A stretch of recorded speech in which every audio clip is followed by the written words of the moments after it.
महिला प्रबोधन मंडळाद्वारे आयोजित संस्कार कवच या संस्कार मालिकांतर्गत मी सौ विजयापाध्ये. बालमित्रांनो, आज तुम्हाला ऋग्वेदकालीन ऋषिका प्रसिद्ध अपालाबद्दल सांगणार आहे. अपाला सप्त ऋषीमधून एक ऋषी अत्रि ऋषींची एकुलती एक कन्या होती. अपाला अतिशय बुद्धिमान होती, तसेच खूप सौंदर्यवानही होती. अपाला किशोरावस्थेतच म्हणजे अगदी तुमच्या वयाची असताना नित्य वेदपाठ करून आपल्या पित्याला त्याबद्दलचे बारकावे विचारायची, म्हणजे तुमच्या शब्दात डाऊट्स विचारायची. अत्रि ऋषींना तिच्या या बुद्धिमत्ता बघून फार आश्चर्य वाटायचं. एकदाच वाचलं की तिच्या कायम लक्षात राहायचं अशी ती एक पाठी होती. आता ती उपवर झाली होती. तिच्यासाठी योग्य वर अत्रि ऋषी शोधतच होते की एके दिवशी कृशाश्व नावाचे ऋषी आश्रमात अत्रि ऋषींचे दर्शनाला आले. अपालाचे सौंदर्य आणि तिची बुद्धिमत्ता बघून ते मोहितच झाले आणि त्यांनी अपालाशी लग्न करण्याची इच्छा अत्रि ऋषींजवळ बोलून दाखवली. योग्य मुहूर्तावर ऋषीवरांच्या आशीर्वादात लग्न सोहळा पार पडला. अपाला आपल्या पतीसोबत वनात आश्रमात राहायला गेली. काही वर्षानंतर अपालाला कोढ हा त्वचारोग झाला. काही वर्षांनी तर अंगाची दुर्गंधी येऊ लागली. कृशाश्व ऋषी फार दुःखी झाले आणि अपालाच्या लक्षात आले की आपणच या दुःखाचे कारण आहोत. अपालानी ऋषीवरांची आज्ञा घेऊन आपल्या पित्याकडे ती परत आली. तिची अशी अवस्था बघून अत्रि ऋषी फार कष्टी झाले, फार दुःखी झाले. त्यांनी कितीतरी कुशल वैद्यांना उपचारासाठी बोलावलं, पण काहीही उपयोग झाला नाही. बालमित्रांनो, त्या काळात कुष्ठरोग्यांना समाज बहिष्कृत करायचे बरं. ऋषी अत्रीकडच्या शेतीसाठी मजूरवर्ग मिळेना.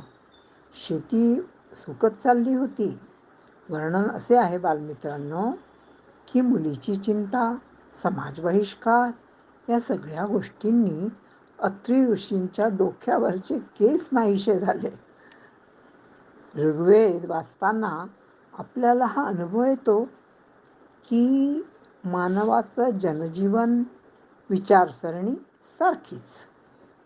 काळ कुठलाही असो, पण तरी तो समाज धर्मनिष्ठ, कर्तव्यनिष्ठ आणि आदर्श समाज होता बरं.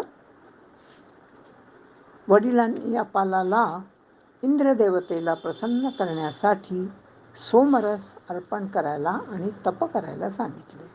अपाला रोज ब्राह्ममुहूर्तावर उठून नदीवर स्नान करून शुचिर्भूत होऊन वेदाध्ययन करून जंगलात जायची आणि इंद्रदेवतेची पूजा स्तुती करायची आणि सोमवल्ली हे सोमाचे छोटे छोटे रोप हे शोधून दातांनी चावून त्याचं सोमरस काढून ती इंद्राला अर्पण करायची.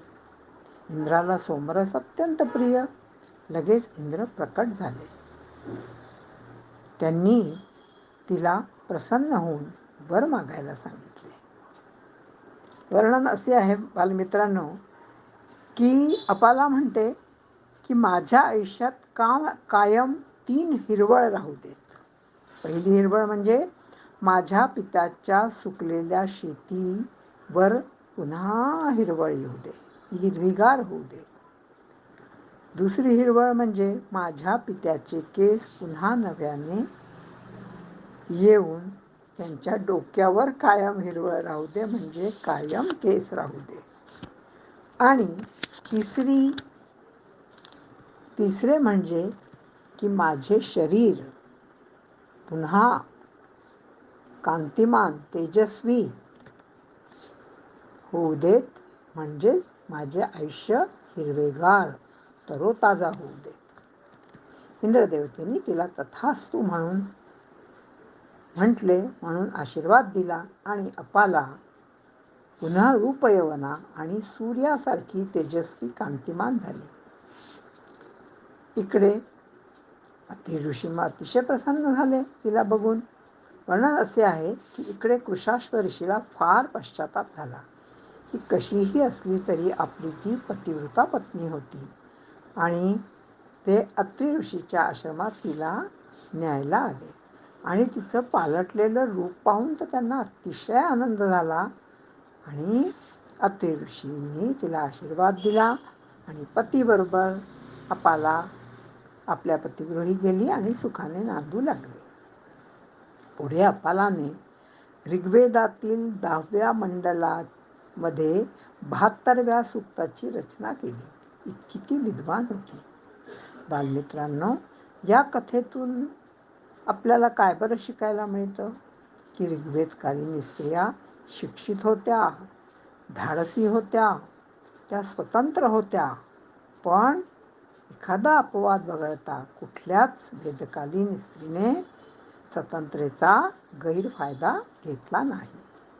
इथे देवांचे प्रतिनिधित्व करणारे इंद्र म्हणजे समाजनेताच म्हणायचे, जे प्रजेचं दुःख हरण करतात आणि समाजामध्ये उत्तम राज्य निर्माण करतात. अपाला समाजातल्या अशा सगळ्या परित्यक्त्या, त्वचारोगाने कोढाने पीडित स्त्रियांना संघटित होऊन इंद्रदेवतेच्या शरण जायला सांगतात. म्हणजे संघटनाचं महत्त्व ती समजवते आणि स्त्रियांच्या अन्यायाला वाचा फोडण्याची प्रथाही इथून सुरू होते.